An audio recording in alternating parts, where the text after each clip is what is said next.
Well, students, welcome back. Today we are going to discuss about transistors. Now, till now we have discussed what exactly is a PN junction,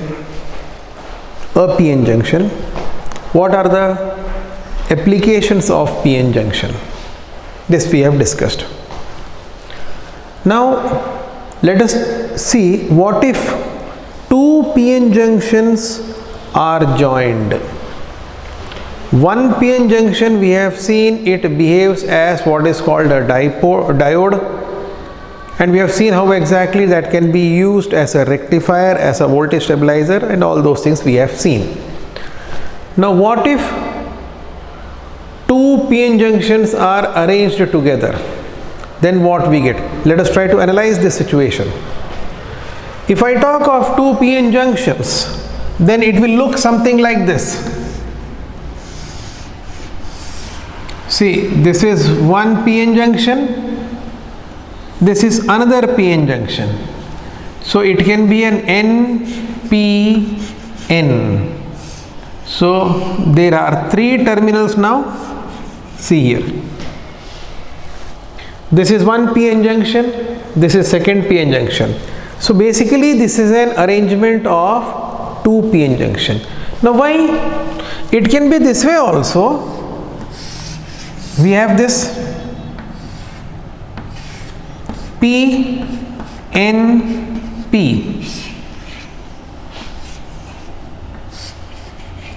See, it can be this way also.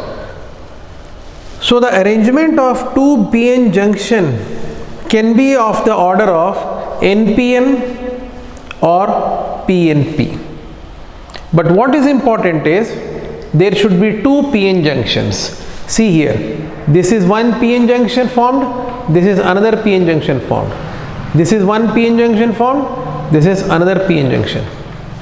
So basically it is an arrangement of two PN junctions. Now let us try to understand this arrangement. What are the components of this? This is exactly what is a transistor. Transistor is nothing but an arrangement which we get from two PN junctions. Now eventually we will see why is it named transistor. But before that, let us see what are the components of a transistor. See, when we talk of NPN transistor or PNP, we see that there are three terminals, right? So the three terminals, one is denoted by E. So this is what we will take now. Components of a transistor.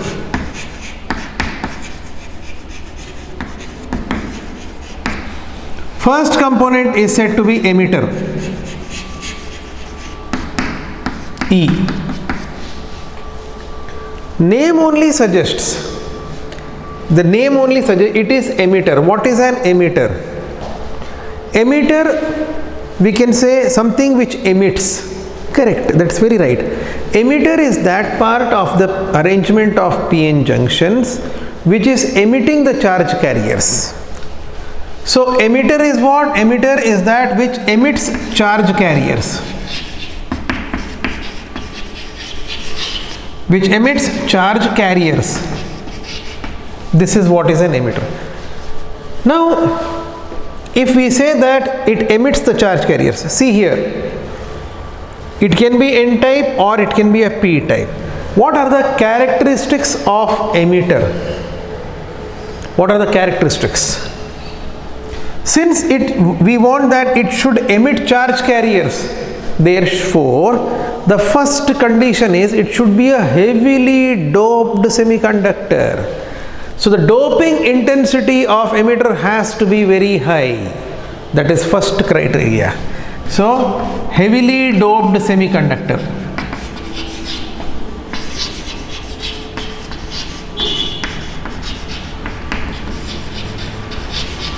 This is what we can say. What is the meaning? Meaning that the doping intensity is extremely high for emitter, either this or this. So the number of impurities, amount of impurities that is added in this case should be very high. This is first. Second criteria, always connected in forward bias. It is always connected in forward bias. Remember, it forms the input of the circuit. Forward bias, it forms the input of the circuit.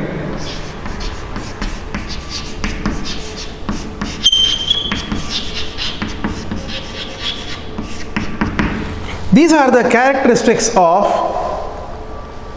emitter. So when we are designing emitter, when we are designing a transistor, these things we have to keep in mind. Then the next one, the next component is called base. The second component is base. Which one is the base here? This one is the base. This one is the base. So now I think you can make out what could be the property of the base. See there, base is the one which is responsible for creating the two p-n junctions. See here, on either side of the base you have similar semiconductor. See, on either side of the base the two crystals are identical. See, here also two crystals are identical. So if that base is not there, where is the question of formation of two p-n junctions? So that is why base is a very important component. So what can we say? Base is that component which generates, which produces two p-n junction. Okay, this is what we say about the base. Second, very important. Observe the construction. Observe, if emitter is N, here the base has become P. If the emitter is P, the base has become N. So what do we conclude? Base is of opposite polarity with respect to emitter. So you cannot say it should be P only, it should be N. No. So what we can say, base, it results in the form, it forms two p-n junctions. First thing is this, it forms two p-n junctions. Second, next property, it is of opposite polarity.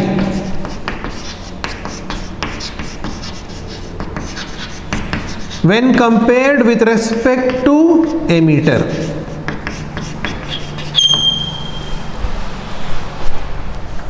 Then what can you say about its size, its doping intensity?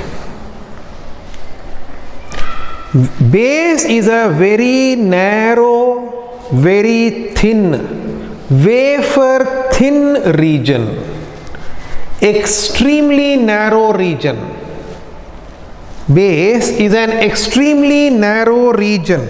So what we can say, third property, extremely narrow region with extremely low doping intensity, very low doping intensity. This is a very important feature. Now the question arises, why do we keep it low? Because observe here,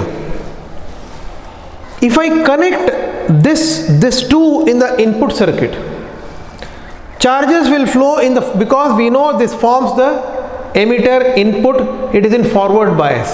So charges will flow across the junction. We have seen in forward biasing, charges flow across the junction.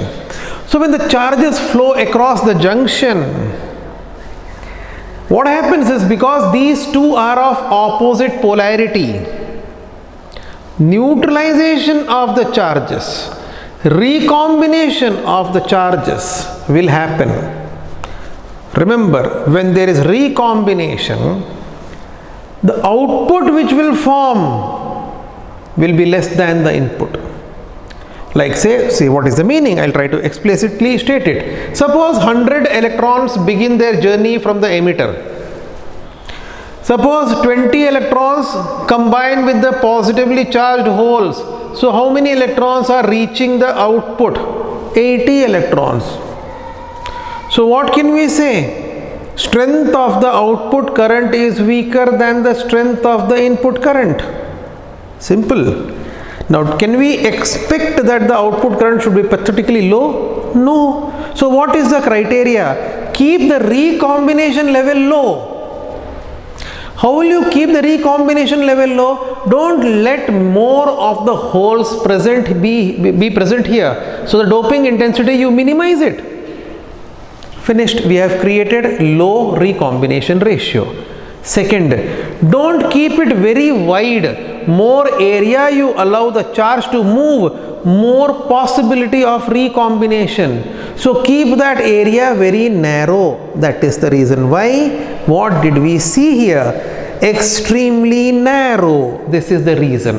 Second, low doping intensity. These are all the ways of controlling the recombination and hence defining the output. That is exactly what and then that doesn't mean we don't need base. Don't think like that. If base is not there, how will you distinguish between these two? Correct? That is why it is needed. But parallelly, it should be very thin, very narrow. Got it? That is exactly what is the importance of base. Now what about the next component? The next component is called collector. See, the next component is called collector. Now the name only suggests, see, collector. Collector is something which will collect. What will it collect? The charge carriers, what they have emitted, it will collect that. So collector will do what? The collector will collect the charge carriers.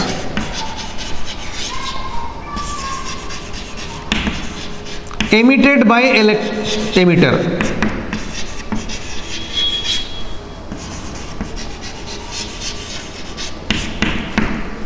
Emitted by emitter. So now, very important. Since it is collecting the charge carriers emitted by the emitter, this means that the charge carriers are brought virtually to rest in the collector region, because you are collecting it, na? It is brought to rest in the collector region. So the question arises, if it is brought to rest, what will happen to its energy? All the energy will be converted to heat energy. So if the collector region is not able to withstand the kind of heat energy which is produced, it will melt off. That is why, in order to take care of this feature, area of collector is wider. So the collector is made of wider area than the emitter. Why? More is the area, faster is the rate at which heat can be dissipated. Heat can be conducted, right? So this is exactly why collector is of wider area in comparison to emitter, and definitely in comparison to base. Got it? This is one property we can say of collector. It is of wider area. Then one more feature we need. It is always connected in reverse bias. It is always connected in reverse bias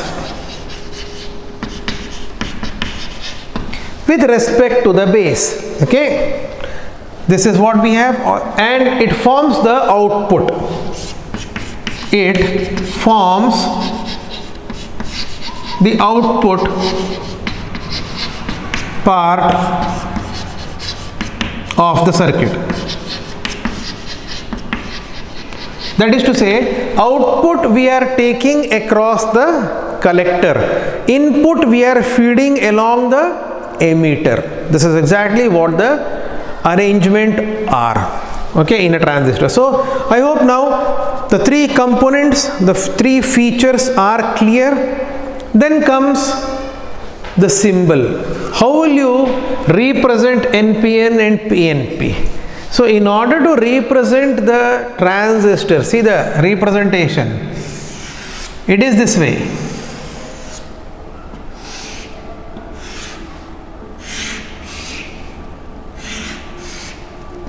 See, these are the three terminals. Remember, it is not labeled. Please understand this. It is not labeled which one is emitter, which one is base, which one is collector. It is evident that this will be the emitter. Middle one of the two is the base. And these two on either side, see, one is emitter, one is collector. Normal practice is this one we take as emitter and this one we take as collector, and this is the base. Fine? Okay. Now if it is an NPN transistor, please observe, if it is an NPN transistor, emitter is negative, base is positive, collector is negative. So the current will move from positive to negative. So from base to emitter, so only one arrow you will represent, that's all. This is what is the representation of NPN. Current will move from positive to negative, like this. That is why that arrow.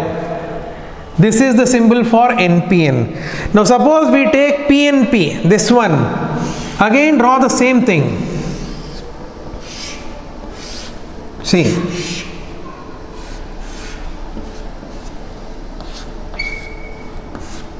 Again the logic is same. This side it is,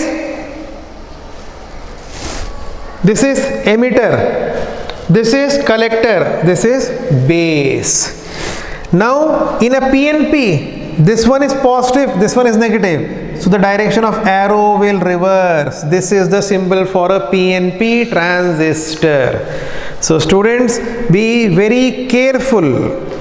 These are the symbols. Don't expect it, everything will be mentioned here. This is P, this is N, this is P, this is emitter, this is base. No, nothing will be mentioned. Only the direction of current, and arrow head will be given there, and that is more than sufficient to make out what kind of transistor is it. So I hope now you are familiar with the components. Why are they named accordingly? So from the name only, if you remember from day one I am telling, in physics 95% of the concept is hidden in the name itself. If you understand the name, everything falls apart. So concentrate on it. So this is exactly how the components. Now the next thing, the next most important aspect, what is that? See, in an transistor there are three terminals, correct? But when we try to feed an input to this three terminal device, how will you feed the input? If you are having some practical experience, we have two lines. One is called live, one is called neutral. Earthing is of no use to us, whether it is there or not, it is a safety thing. So we have a two-wire line. Our supply is of two-wire line. Don't say I don't need neutral. One wire line can never exist. Why? Why one wire line cannot exist? Every device, say this device also, see here, you will have two wires. One wire, current will come. From where will it go? You need a closed path or not? Through one wire if it comes, through the same wire it will go. Is it possible? It's not possible.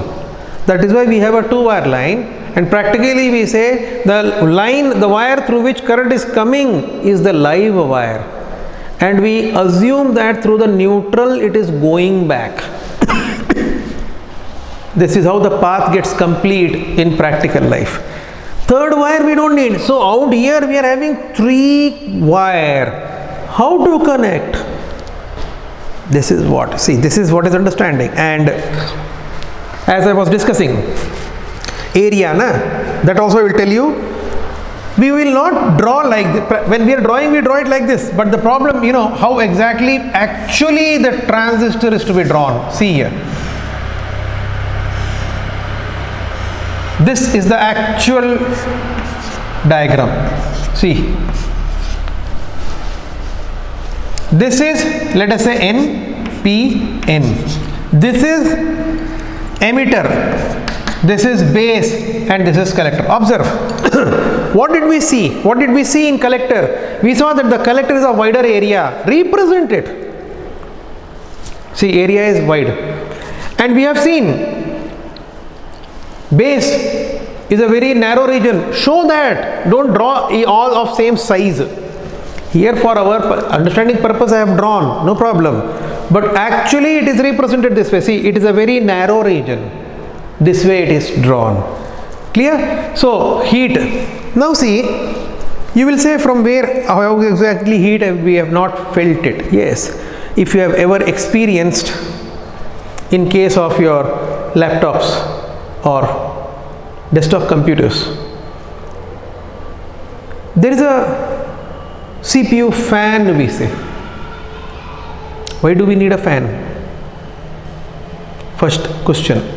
Second, if you have ever felt heat is thrown out, right? That fan sucks the heat from inside. It is behaving like an exhaust fan. It throws it out, right? So that heat generated is how your microprocessor, which you call, very fashionable word, right?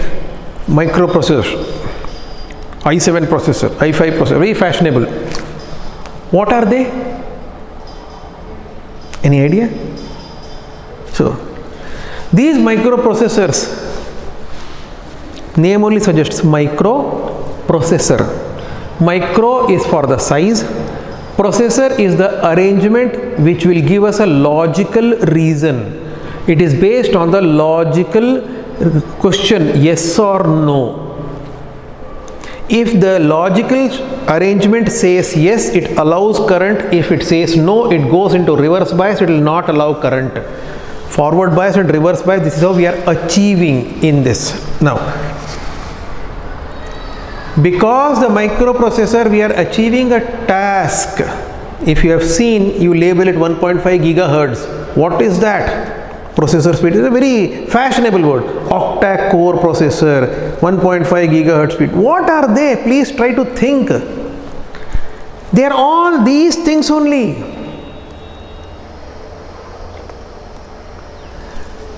The transistor, when it is working, there is a heat loss, and in a processor, microprocessor, thousands of transistors are stacked inside. So just imagine what is the kind of heat which will be generated. That is why the fan is focused on the CPU, on the central processing core, central processing unit, that is the main processor, where thousands of transistors are stacked to achieve a desired result. That is why when a task is given, just hear that the humming sound increases. It starts working. That it generates heat. That heat is thrown into the atmosphere. So there is a practical application of these things. Don't think these are limited to the books. Anyway, now let us see how these 3 terminals are to be connected. That was about, see, like that if we try to find the application of physics in daily life, it is never ending. Everywhere we see physics. Only requirement, as I tell, it is a curiosity in us to know, that's all. Now, the next topic of discussion is how to connect the input, how to draw output from a transistor, because they are all 3 terminal ones. So this arrangement is known as transistor configurations. Transistor configurations means what? In how many different ways can we connect a transistor to an input and draw output? When we say, then the input has 2 terminals only. So how to connect? This means that one of the terminal will behave as a common terminal. That is what is known as transistor configuration. So if one of the terminal behaves as a common, so the transistor configuration can be, we can make base terminal common. So common base configuration. Hope you have come across this word. This is not electronic configuration. This is common base configuration. It is denoted by simply CB. It can be common. You can make emitter terminal common. So it is known as common emitter configuration. See, common means the particular terminal will be made common between input and output, like that. So it is called CE. You can make collector terminal common. So common collector configuration, CC. See, these are the different ways in which we can make 3 terminals present in the given device, such that make one terminal common between input and output. So two terminals we got. From the first 2 we will feed input, from the next 2 we will draw output. Let us see how we can achieve this, right? So I am taking first the common base configuration. Common base configuration, okay? So let us discuss that common base configuration.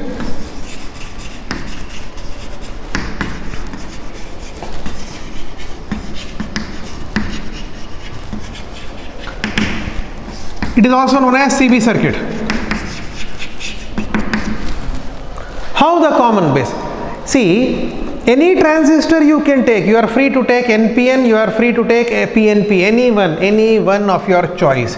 Now if I am taking one, please don't ask why did you take this, why not this, okay? Any one I can take. Or beforehand only you tell which one to take, I'll take that, fine? So I am taking NPN. This is what we have. What was our aim in configuration? Our aim is, we said that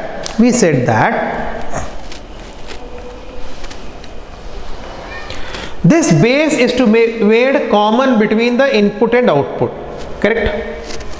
Where will you feed the input? Input is to be fed at the emitter, fine. Which one is the emitter? Don't write all these things. I am writing just to help you understand, but actually we don't mention in this in the practical circuits. This is our emitter, this is our base, this is our collector, correct? Now we will feed where we feed input? Emitter, okay. So extend this. Here I will feed input. Now base is to be made common. See here, see this is common. See, can you make out? This is what is called common. Got it? So here I will feed input. 2 wires. We can feed input. Here we will draw output. See, 2 wires. Which terminal is common? Base terminal is common. This is why it is called base, common base. See how the circuit diagram can be grown more. See here how it is. Now, what exactly is the mode in which emitter is connected? We know that emitter is always connected in forward bias. So make it forward bias. What is a forward bias? Forward bias is an arrangement in which like connected to like. This is forward bias. Emitter is negative. To make it forward bias, negative is to be connected. See? Base is positive, base is connected to positive. It becomes forward bias. See, the biasing is done. Correct? Now, we have to measure the strength of current. How will you measure the current? You cannot measure the current by touching the wire. So we need an ammeter. Where will you place the ammeter? Series or parallel? We know that ammeter has to be placed in the path where current is to be measured. Correct? So I will place an ammeter here. It will measure the current. I want potential difference. Potential difference. Voltmeter will be used to measure the potential difference. Voltmeter cannot be placed in series. We know volt potential difference means between across 2 points. See how the circuit grows, you see. Simple, just the elementary concept I am using. I am not using any rocket science out here. See here. How did the diagram start? We started with, and you see what we have now. Now what I will do? I will feed input here. This is input device. Finished. Microphone. It will have 2 wires, na? 2 wires. Microphone you have. This is input. Simple. You can measure the current. Which current will you measure? Current coming from emitter. That is called IE. See? What you will measure here? It is between B and D. So VBE you will measure. See? Potential difference between base and ammeter. See, try to understand the representation. And what will have here in ammeter? I will have IE. Current will come negative, na? It will come this way and it will go this way. Correct? Sorry. This is positive, na? So it will come this way, IB.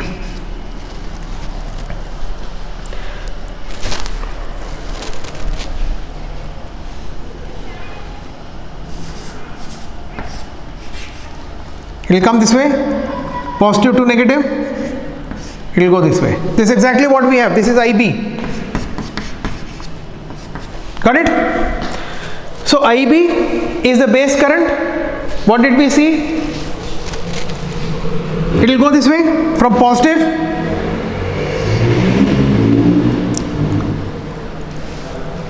So IE is the input current. This is VBE. Sometimes this is also known as VBB. This is VBE. BE means potential difference between this is ammeter and this is base. That way. Okay. This is exactly what we have as input side. Let us see the output side. So remember, this is the input circuit. This side. This side will form the output circuit. So now output. Yes. We know that collector is connected in which bias? Reverse bias. Make it reverse bias. How will you make it reverse bias? Reverse bias is made by connecting opposite terminals. So the negative will be connected to positive.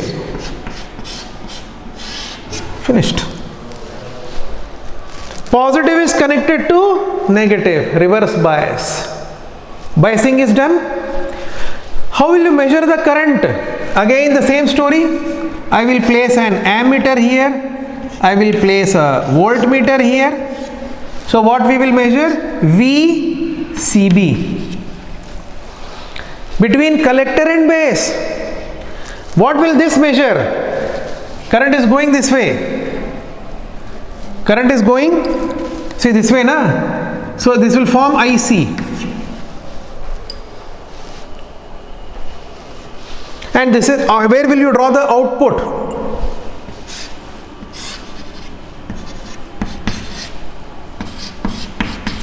Let us say here I have kept a speaker. Here I have a microphone. There is a microphone here. And here I'll keep a speaker. Finished. Whatever I speak, it will come out of the So what I am speaking is the input, sound wave is the input, speaker, the sound will be generated, that is the output. See, very simple circuit. But just imagine from where we started. We started with the 3 boxes, that's all, and you see how we can generate it. No big deal is involved, just we must know what are the devices to measure which physical quantity. Second thing, how are they to be placed in a circuit. That's all. And there is nothing you need to remember. Current, to measure current, the whole current should pass through the device. So it is always placed in series. And what is a potential difference? Across 2 points. The word only says across 2 points means what? Between 2 points. Then how can it be in the path, in the line, between 2 points? These are the 2 points. Between 2 points, when you will connect this way, it is parallel. And you cannot place it inside. That is not between. Please understand, that is exactly how. Now, this is an arrangement, circuit diagram for a CB circuit. Let us now understand each thing. First, very important. First thing we will take is, it is known as input characteristic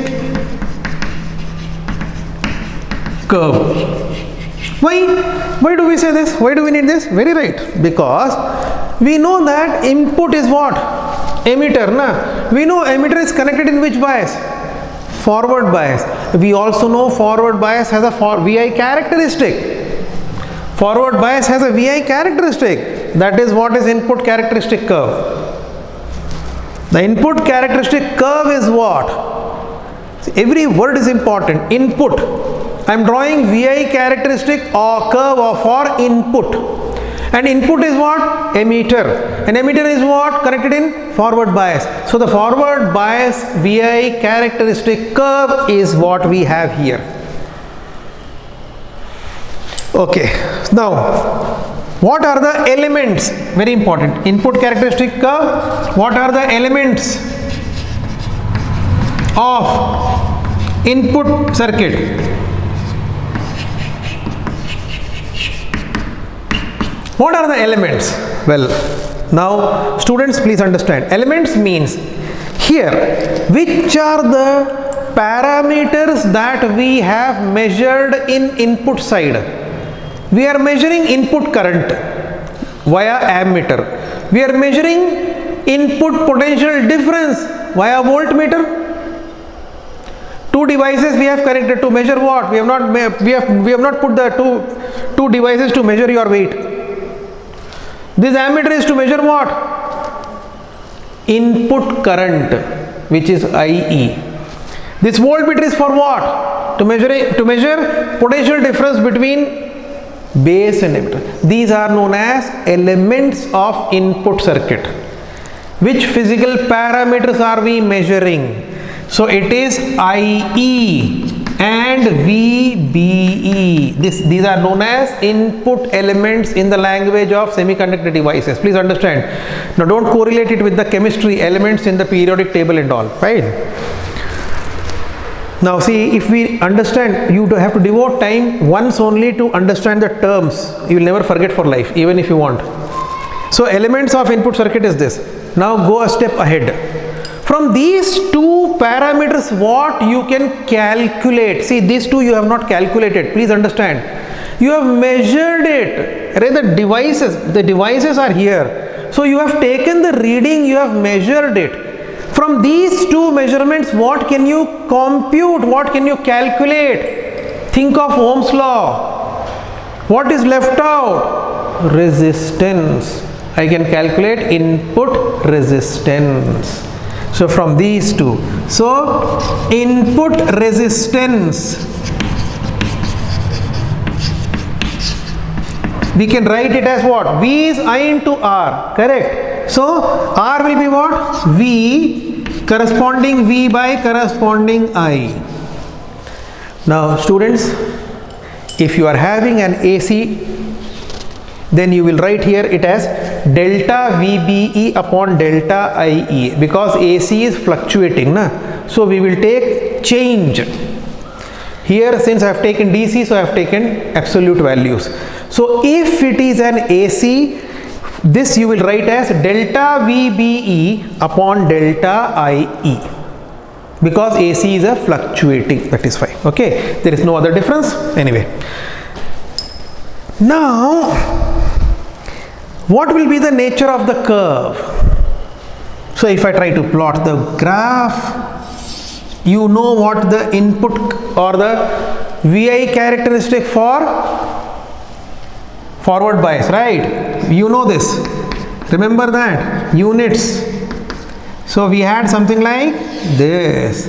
One more, this. See, these are the curves. Now, transistor equation, very important one. In this transistor, if I apply Kirchhoff law here, what do we get? IE is coming out, IB is going inside, IC is going inside. If you apply Kirchhoff law, what you will get? IE is equal to IB plus IC, isn't it? What is called the KCL, Kirchhoff current law? Sum of the approaching current is equal to sum of the currents moving away from the junction. So sum of the currents approaching, IB is approaching, IC is approaching, sum of the approaching currents is equal to the current which is going away, moving away from the junction, IE is moving. This will remain same for any kind of transistor you take PNP or NPN. This equation will remain same, it will not change. This is called transistor equation. Now, got this one? This is the input curve. Now see, very important, next one. What is the range of, this is IE, na? See, this I can write as IE, this I can write as VBE. Now, what is the range of IE here? Can you make out? Yes, it is milliampere, correct? So you say, what is so big deal? Come here. If milli is in the denominator, that is 10 power minus 3. If it goes to the numerator, what will happen? 10 power plus 3. This means that what is the range of input resistance? Few thousand ohms. Very important. So what I will write now is range of input resistance. What will be the range of input resistance? Few thousands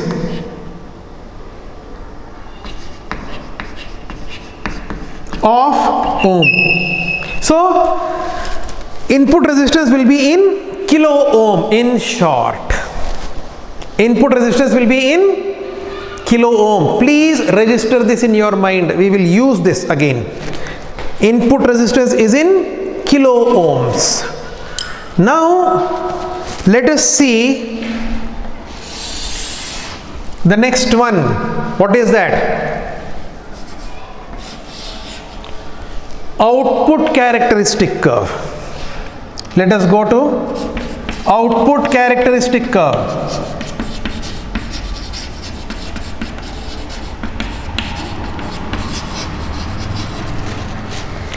So output characteristic curve, again the same story. What are the elements of output circuit?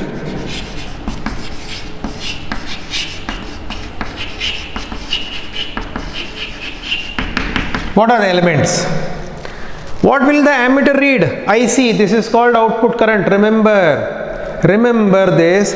In an common base configuration of a transistor, input current is IE, output current is IC.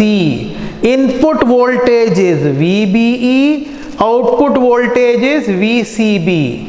Please understand that. So what we have, output elements as output current is IC, VCB. This is what we have. Now tell me, from these two parameters what we can find? Just now we have done everything. We can find output resistance. Very good. So what is the output resistance? output resistance RO is VCB upon IC. This is what we have as output resistance, right? Now what about the output characteristic curve? Output, that is collector is connected in which bias? Collector is connected in reverse bias. So what is the reverse bias characteristic curve? Do you remember? You cannot afford forgetting. How can you forget it? So here we are drawing V, reverse bias, this is V, and if you remember here I am drawing, well, I have converted the third, this is third angle projection. We had that in the third quadrant, na? I am drawing in the first quadrant. I have just inverted space problem. Actually it is this way. So the graph will be drawn. So what I can do is I can make it this way. See, the graph is like this. Rate was like this. There is nothing to get confused. See, this was it, na? Swap it here, there. Finished. That is called first angle projection. Very quick you have to think. You cannot afford. Yeah. This is what we have. Well, very important. What is I here? IC here. What is V here? VCB. Got it? Yes. Now the most important part. What is the range of output resistance? Now see, range IC. What is IC here? Micro. If 10 power minus 6 is the denominator, if it goes to the numerator, what you will get? 10 power 6. 10 power 6 is what? Million. So output resistance is how much? Million ohms. So hold your breath. So what we will say? This was kilo ohm, right? What do you have here?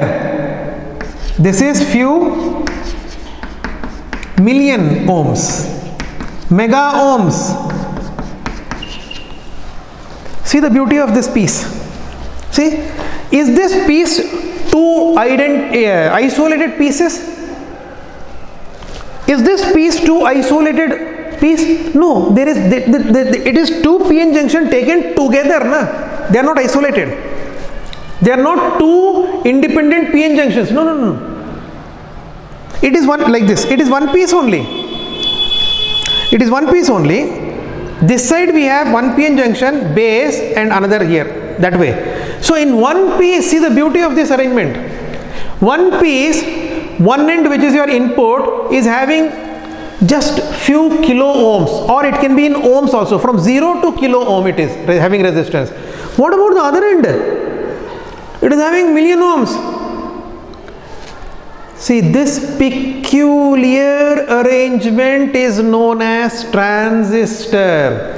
You cannot achieve this peculiar behavior in any other arrangement. One end is extremely low resistance, the other end of the same piece is extremely high resistance. Can you have this? You just take the example of a copper wire, metal. Copper wire will have same resistance throughout. Will it change? It cannot. See. You take electrolytes, you are very strong in chemistry. Electrolytic conduction, throughout the cross section it remains the same. Tell me one arrangement other than transistor where the resistance varies. There is no other arrangement. There is no other arrangement. And that is the reason why it is named as transistor. How? Transfer, of resistor, that is transistor. The name transistor has come from the simple arrangement of the word transfer of resistor from low to high. There is a transfer going on. Na? This arrangement was truncated and the device got the name transistor. Got it? That is why I was highlighting from the beginning the name, try to go after the name. And it lies in the behavior. It is not randomly selected. The name is not randomly selected. In physics, no topic is given a name which is random. It has some sense in it that we have to find out why it is named like that. See here, this we have justified. Now, the most important characteristic curve, that is known as transfer characteristic. Why? Because input there is IE. Strength of input current is different than the strength of output current, we have already seen. So what is the degree of transfer? That is known as transfer characteristics. So let us take up that one. So transfer characteristic, there is no curve involved in transfer characteristic, it is only a relation. So let us see what is the meaning of transfer characteristic. So the next one is called transfer characteristics.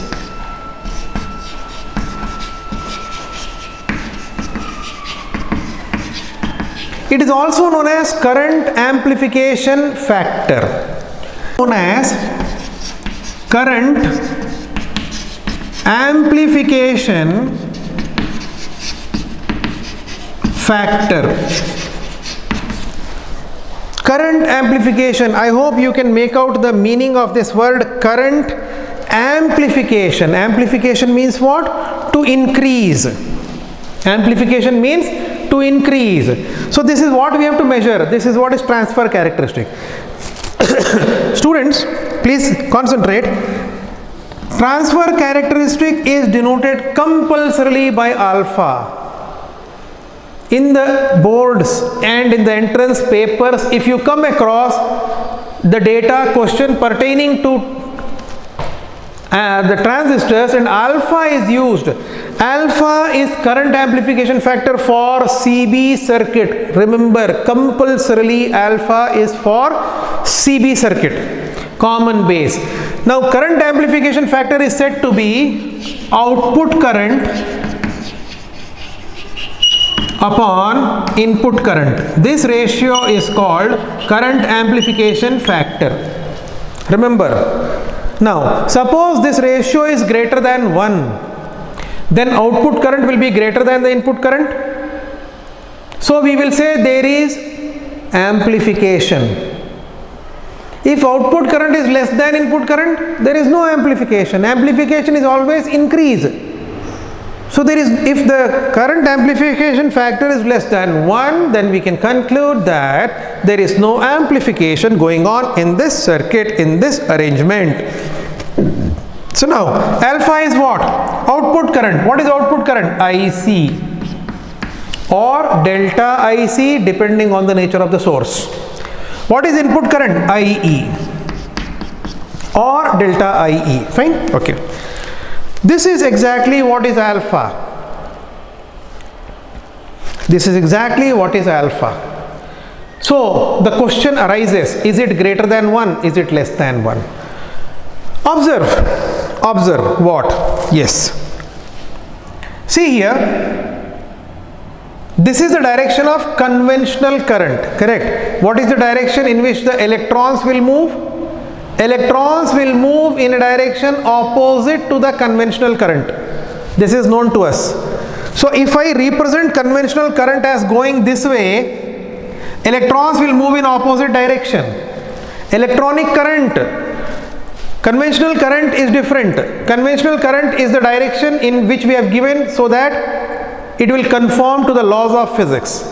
It is not the direction in which electrons move, because of this reason current is said to be a scalar quantity. If you remember, why current is said to be a scalar quantity? Because although you are representing a direction to the current, right, but we say that it is a scalar quantity because this direction we have given to the current, it is not the direction in which the charges are moving. Charges move in a direction opposite to this. So based on that concept, what we can have? Electrons from the emitter, observe here, electrons from the emitter will move this way to collector, na? That is what we say, collector collects the charge carriers, emitters emit the charge carrier. But this does not happen here only, then why do we need external circuit? It happens this way actually. but the electron movement is this way. Okay, now see here, if suppose 100 electrons start from here, n region, 100 electrons start, 100 should reach here, it will not happen, because part of it will go in this path also, it is constituting IB or not. So part of the electrons which left, which started their journey from emitter, will recombine in the base, and that will constitute IB. IB is formed by the recombination of the electron and the hole pair. So what happens? Tell me, can this have the same number as this? It cannot. One electron would have got neutralized. So if 100 electrons start their journey from emitter, suppose that the base you have made wafer thin, you have made it extremely low density, still one electron hole pair will recombine. So how many electrons are left out to reach here? 99. So can the output current be more than the input current? It is not possible. So output current cannot be greater than input current. So what can we say? This has to be less than 1. See there is a logic. So what can we say? Alpha is less than 1. If I say that alpha is less than 1 means what? There is no amplification. So students, remember, CB circuit cannot give current amplification. Now that doesn't mean you generalize everything. Please hold your breath. Don't generalize. Every circuit will not give, no, nothing like that. So what we have is, CB circuit will not give any current amplification. So, can we say there is voltage amplification? Can we say, can there be a power gain in this circuit? See, so many things arise in my mind. That is a very big problem, right? Because we, being people of physics and students of physics, and we need to reason it out, right? So let us see what we have. See students, how did we start with? And you see how many terms we are coming across. Nothing has come out of the blue. Nothing has come out of the blue. Everything is logically correlated. Nothing is bookish. See, this is the skill you have to develop. Next. So first, you see, I'll take current gain.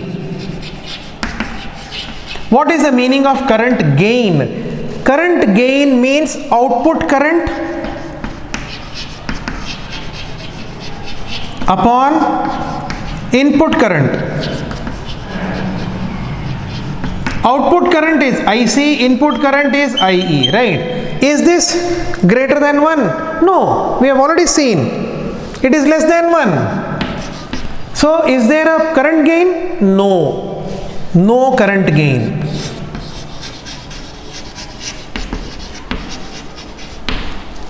Because it is nothing but alpha, current amplification factor. Let us go to the next one. Next is voltage gain.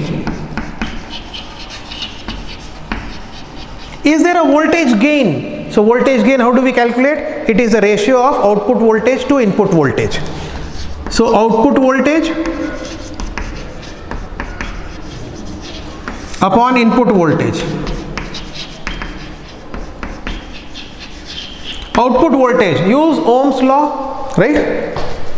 Output voltage V is I into R. So output current is what? IC. And output resistance, I will write RO. Input current is IE, I will write RI. So this is what? This is nothing but alpha times RO by RI. Now alpha is less than 1. So therefore, this ratio will also be less than 1. So what we can conclude? There is no voltage gain. Can there be a power gain? Let us see whether there is a power gain. Power gain. Power gain will be what? Power gain is output power by input power, and power is what? I square R. Correct? So power gain is what? Output power by input power. What is output power? Output power will be IC square RO, IE square RI. So it is alpha square RO by RI. Alpha itself is less than 1. Square it, even less than 1. 0.1 if you square it, you will not get more than 0.1 na? You will get 0.01. It is less na? So it is again even less, very small in comparison to 1. So there is no power gain. So what is the moral of the story? In a CB circuit, there is no current gain, there is no voltage gain, there is no power gain. So a CB circuit cannot give any kind of gain. So the current amplification is also not there. That is exactly what we can conclude. Students, this discussion you can also make it from your end by taking PNP transistor. It makes no difference. Terms are not going to change. What will change is the polarity, how you connect na, forward bias here and reverse, that will change. Parameters are not going to change.